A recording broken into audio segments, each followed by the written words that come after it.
किती सुंदर. त्या अरण्यातून प्रवास चालू असताना सीतेमाईचं हरण झालं, रावणाने पळून नेले. भगवान प्रभू रामचंद्र एक एक दिवस लक्ष्मणासहित सीतामातेचा शोध घेत चालले होते.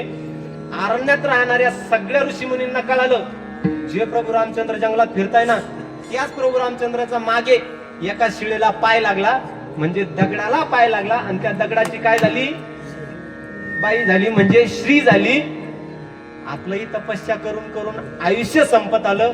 आपल्या पोटाला कोणी अजून भाकर घातली नाही, आपल्या लंगुट्या धुवायला कोण नाही. म्हातारपणात कमीत कमी प्रभू रामचंद्र आलेलेच आहे ना, जवळच गंगा आली ना, ह्या हात धुवून जर देवाने एखाद्या दगडाला पाय लावला त्याची बाई होईल ना. देवाच्या पायाचा प्रताप येत असा. मग आपण सुद्धा काय करू, सगळ्या ऋषीमुनींना मीटिंग घेतली, आपण सुद्धा एक एक दगड घेऊन जाऊ, देवाच्या पाय लावून घेऊन आपल्याला बायको म्हणजे श्री करून घेऊ. आता ते जंगलात ऋषीमुनी बरं, आणि जंगलात म्हणजे त्या दगडातच राहणारे. मग त्यांनी विचार केला, आपल्याला जशी शोभन तसा दगड घ्यायचा.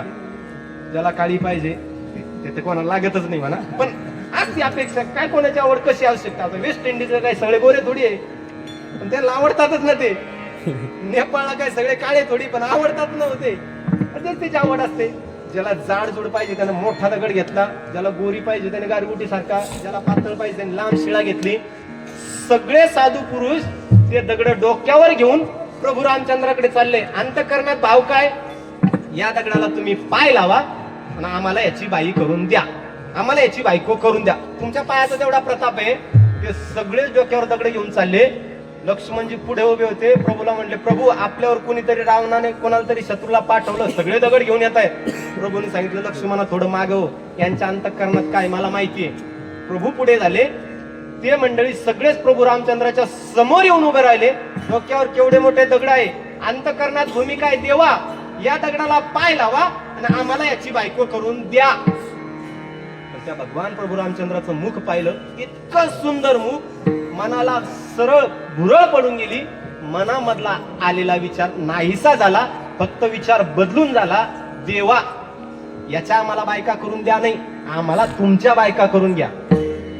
कित्येक वर्ष तपश्चर्या केलेली त्या साधू पुरुषांनी, त्या संत महात्म्यांनी देवाचं सुंदर रूप पाहिलं. अंतःकरणातला भाव मावळून गेला. एवढा भगवान परमात्मा सुंदर आहे. भगवंताने सांगितले अवतारात तर शक्य नाही, हा अवतार फक्त एक वचनी, एक बाणी आणि एक पत्नी आहे. पुढच्या अवतारात या 16,100 तुम्हीच. विठ्ठल विठ्ठल